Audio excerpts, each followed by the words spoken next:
Rebonjour les jeunes, on va rentrer dans la partie 2. Ça vous permettra de faire les exercices à partir du 6e jusqu'à la fin. Donc là, on va parler de la somme des vecteurs. Du coup, comme d'hab, vous pouvez aller dans le cours en cliquant sur le petit point d'interrogation. Donc je clique dessus. Donc on va commencer par la définition de la somme de vecteurs, c'est-à-dire qu'on va les additionner. Donc évidemment, pour additionner des vecteurs, il en faut deux, au moins. Au moins deux, on peut en additionner plein. Donc on va en prendre ici, il y en a deux. Donc il y en a un qui s'appelle U et un qui s'appelle V. Je vous rappelle que des vecteurs, ça n'a pas de point de départ. Du coup, c'est pour ça qu'ils ne s'appellent pas forcément A, B, C, D, KL, etc., etc. Ils n'ont pas de point de départ, donc peu importe. Et du coup, comme ils n'ont pas de point de départ, on peut les déplacer où on veut. Et donc on peut les mettre l'un bout à bout, l'un de l'autre, pour les additionner. Du coup, ce vecteur-là, ça veut juste dire qu'on prend n'importe quel point qui serait là, on en verrait ici en translation, et celui-là, c'est la même chose, n'importe quel point qui serait là, on en verrait ici en translation. Donc ça représente des mouvements, ça représente ce mouvement-là et ce mouvement-là. Donc la somme de ces deux mouvements, ce serait tout simplement de dire, quand j'effectue ce mouvement et celui-là, ou l'inverse, ce mouvement-là, puis celui-là, où est-ce que je me retrouve? Quel mouvement ça me fait faire? D'accord? Donc on va regarder l'explication. Pardon. Donc, c'est ce qu'on vous montre ici, qu'on déplace les deux vecteurs, on les met bout à bout. Et donc, si on regarde, ce déplacement plus ce déplacement, en réalité, ça me fait faire ce déplacement-là. Donc c'est ce que vous explique le cours. Ou que je le fasse, d'accord? Ça me fait faire ce déplacement-là, ça revient à faire ce déplacement-là qu'on appelle U plus V.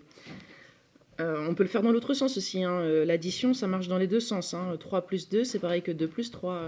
10 plus 1, c'est pareil que 1 plus 10. Donc là, c'est pareil. U plus V ou V plus U, ça va faire la même chose. On pourrait le tester. D'accord? Donc c'est juste ça, la somme de deux vecteurs. Alors la suite, on va regarder ce que ça donne quand on fait V plus U. Donc vous voyez là, tout à l'heure on faisait U plus V, là on fait V plus U. Et vous voyez qu'on se retrouve avec le même déplacement, on revient au même endroit.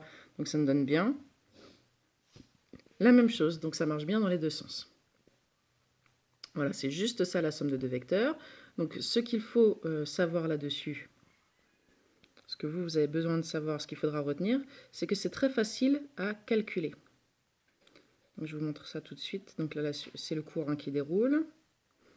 Donc la version parallélogramme, on s'en fiche un peu. Alors voilà, là, on peut calculer directement ses coordonnées. Donc on vous dit que si le vecteur U, il a pour coordonnées A et B, c'est-à-dire qu'il fait A en horizontal et B en vertical, et le vecteur V, il a pour coordonnées A', B', vous connaissez les primes, eh bien la somme des deux vecteurs aura pour coordonnées tout simplement A plus A', B plus B'. On ne peut pas faire plus simple, ok? Donc on va pas regarder la démonstration, par contre on va regarder un exemple. Donc ça c'est pas la peine, c'est pour ceux que vraiment ça intéresse de regarder la démonstration, vous la regardez. Les autres on peut s'en passer. Donc ça c'est pour ceux qui vraiment voudraient aller en BTS, vous pouvez prendre le temps de le regarder et m'envoyer vos questions. Et sinon, nous ce qu'on va faire c'est un exemple. Donc voilà, et si jamais on prend deux vecteurs, donc U qui a pour coordonnées 2 et moins 3, c'est-à-dire qu'il avance de 2 en horizontal et il descend de 3 en vertical, et un vecteur V qui aurait pour coordonnées moins 1, moins 5, c'est-à-dire qu'il recule de 1 en horizontal et descend de 5 en vertical. Alors qu'est-ce que ça nous donnerait la somme des deux? Donc soit on peut le faire par une construction géométrique, mais il y a une méthode plus rapide, c'est tout simplement de faire l'un plus l'autre, ce qu'on a vu dans la question précédente, donc ça fait ça. 2 plus moins 1, moins 3 plus moins 5, donc on met les petites parenthèses autour des moins comme d'habitude. Et donc 2 plus moins 1, ça fait... J'ai 2 € plus, je gagne une dette de 1 €, donc j'ai 1. D'accord? Ici, j'ai une dette de 3 € à laquelle s'additionne une dette de 5. Donc j'ai au final une dette de 8. Donc ça fait 1 et moins 8. C'est-à-dire que le vecteur il va faire 1 en horizontal et descendre de 8 en vertical, tout simplement.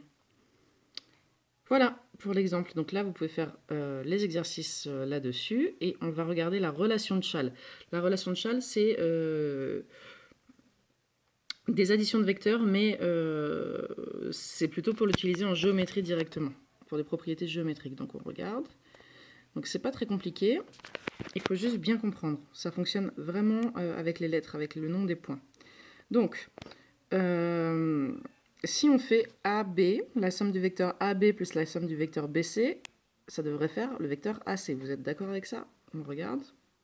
Vecteur AB plus le vecteur BC, ça fait le vecteur AC. Hein. Si je fais ce déplacement-là puis ce déplacement-là, ça revient au même que d'avoir fait ce déplacement-là. D'accord? Au final.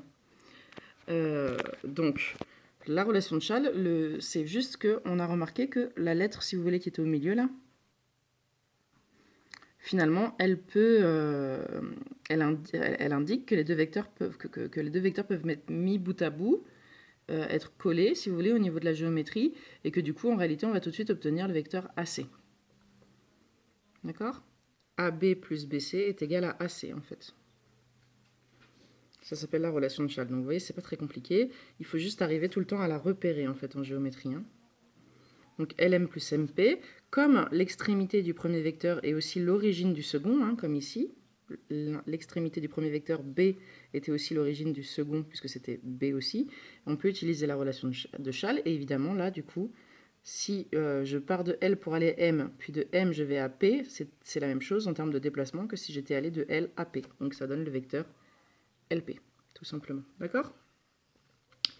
Et donc des fois, en mathématiques, on s'amuse un petit peu avec, et des fois, il faut un petit peu la chercher. Donc on a dit que l'addition, ça marchait dans les deux sens. Hein. 3 plus 5, c'est pareil que 5 plus 3, etc.